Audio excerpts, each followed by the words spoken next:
Başınızda neçə ədəd tük olduğunu bilirdinizmi?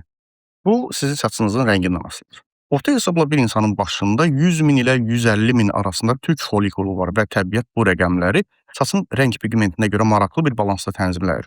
Məsələn, təbii sarışınların başında təxminən 140 min ilə 150 min arasında tük olur. Onların tükləri nazik olduğuna görə təbiət baş dərisini qorumaq üçün tükün sayını daha çox edir. Dünyada ən çox yayılan qara və qəhvəyi saç rənginə sahib insanlarda bu say 100 min ilə 110 min arasındadır. Ən az tük sayı isə kürənlərdədir. Onlarda bu rəqəm təqribən 80-90 min civarındadır.